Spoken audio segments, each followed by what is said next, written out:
Hello, and welcome to Bookies Talk on the Cook Memorial Public Library podcast. I'm Erica O'Rourke, one of the readers advisors at the library, and today you are in for a treat because I'm joined by Brooke Belts-White, one of the maintenance staff at our Aspen Drive location.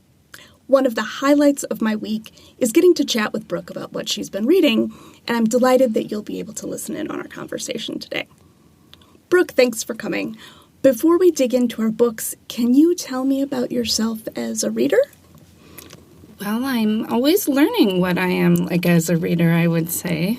Typically, I really enjoy historical fiction, and then lately I've realized contemporary fiction with female roles of different backgrounds than me. Excellent. Today, we're looking at two historical fiction novels set in very different time periods with very different approaches to their topics. You are reading one of the biggest books of the spring, and I'm going to go out on a limb and say it's going to be one of our biggest books of the year. Can you tell us more about it? My pleasure. So, The Women by Kristen Hanna is the book I'll be talking about. And this is a story of a young woman, Frankie, growing up in a bubble-gated San Diego community in the 1960s and on. Her mother, the daughter of a real estate tycoon, her father, an Irish immigrant, unable to serve in the earlier world wars, has a wall lining his study of his wife's family's proud military history. Frankie has an older brother, a companion and best friend, who the family throws a going away to war party for. Frankie is smart, capable, restless, ignores her mother's comments about when she'll marry, wanting to do more than her nursing license than just change bedpans on the night shift. She hears one phrase that changes her. Women can be heroes, too. Frankie secretly enlists and is off to Nam, Vietnam. She is not yet 20. We learn of her experiences in Vietnam with her fellow female nurses and male doctors and develops friendships that become her lifeline. Frankie develops her skills, becomes a rock star OR nurse, falls in love with unavailable men, and hones her love and skill of nursing.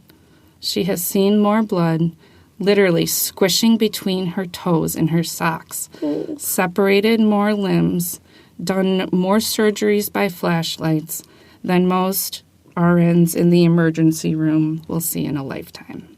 She returns home after 2 years, 2 tours, and 100 years older, to her parents ashamed of her service and being spit on at the airport.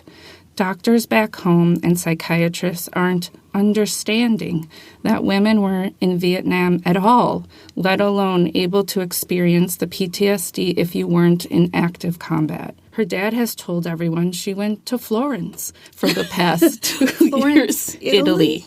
Correct. Yeah, basically Italy. the same thing. Even at the hospital, they tell her she only has war experience and must start with those bedpans again. She is repeatedly told, pretend Vietnam never happened. There were no women in Vietnam. She feels outbursts of anger, experiences debilitating nightmares. With the help of her friends and nursing, she tries to rebuild her life. She endures heartache after heartache, but does appear to move toward her peace in the end, giving hope. It's a story about patriotism, the medical community during the war, specifically the women, the soldiers, and returning home to a life in a country calling you a baby killer and telling you never to talk about it. It's appropriately brash, a story of deep remembrance and gratitude for all those affected by the war and putting a microscope on this time in history and shining a light on some of the most courageous, unknown people of the time, which is, of course, the women. The Women. I think I'm getting where she pulled the title from. Yeah. What drew you to this story? I'm a fan of Kristen Hanna, and so when I knew she had a new book coming out, I was going to read it. Yeah. It was a no-brainer. Yeah. Have you read a lot of fiction set during this time period? No, I have not. This may be one of the first, actually. Did you have preconceived notions going in, or were you kind of a blank slate?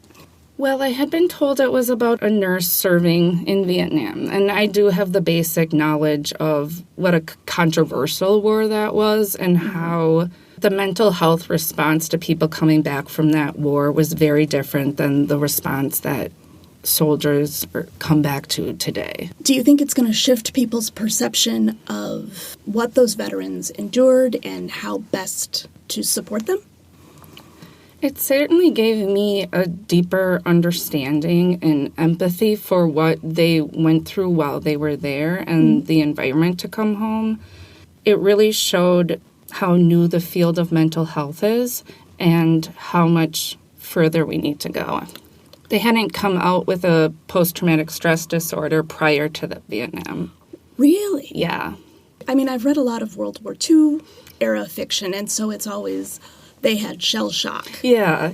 But I think the experiences and the trauma, the flashbacks, the addiction coming home from it was not comparable almost to... Well, I don't want to say the experience of the older world wars. I just think that the soldiers coming home were treated, rightly as heroes, and that was not the case. They not only endured the trauma of the war, but also the trauma of coming home and not receiving the support that prior veterans might have. Absolutely. Okay.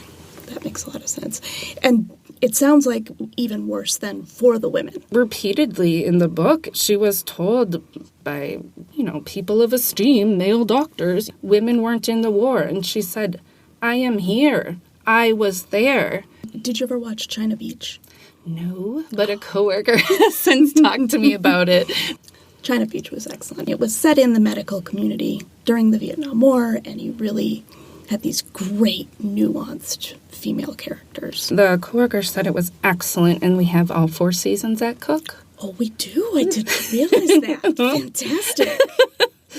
So it sounds like this was an incredibly powerful story to read. What are the things that you really enjoyed about it? Well, I really enjoyed Frankie. This is a Southern California girl who could have had everything handed to her. Mm-hmm.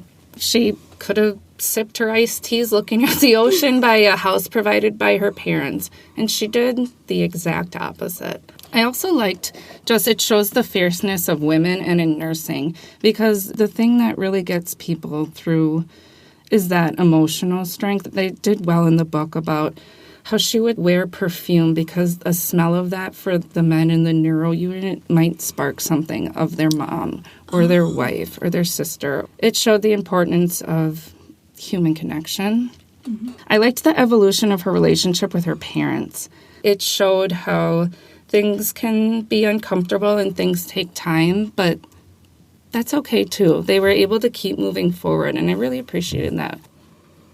Also, it does show in the end, you're the only one who can make your life a piece for yourself. Mm-hmm. You have to put in the work to get to the place. Right. And there's support, but you have to choose it and you have to do it. In general, I like Kristen Hanna. She's smart. I think she chooses fascinating times in history, showing the heroicism of the women through the themes that are always present, no matter what century. Love, friendship, children. Her stories give me strength. I think that's a really good encapsulation of why people like her. Just talking about historical fiction in general, though, yeah. I don't know, perhaps I'm just a nerd, but I realize that it's kind of like a double bonus for me, and I feel like I am actively learning, history. Mm-hmm. Of course, I'm not taking things by fact, but I feel I have a basic knowledge, yeah. And then it's because I love, stories, and those just never change. So I feel like it's like a win-win for me. I love that. I am not, generally speaking, a historical fiction reader. I feel like I say that a lot on this podcast, but I am making a concerted effort this year to read more of it, and I have been really pleasantly surprised. Why are you making more of an effort? That's a good question. Partly I feel a responsibility to our patrons. Okay. Like, I want to read the books that interest them, and historical fiction interests them. But also, I think it's good not to get stuck in my comfort zone. Mm-hmm. I am a comfort zone loving creature. Well, and who it is isn't? Good. Yeah. And so it is good for me to really be intentional about getting out of that rut. I will say the book that I brought this episode is historical fiction, but it's got a little twist on it. I first heard this book mentioned on a previous podcast episode.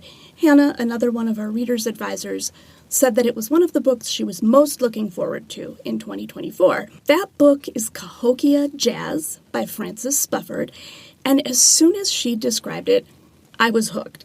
It is a noir mystery set in the 1920s, so it's absolutely historical, but it's not exactly our 1920s. It's set in an alternate version of U.S. history where smallpox didn't decimate the indigenous population.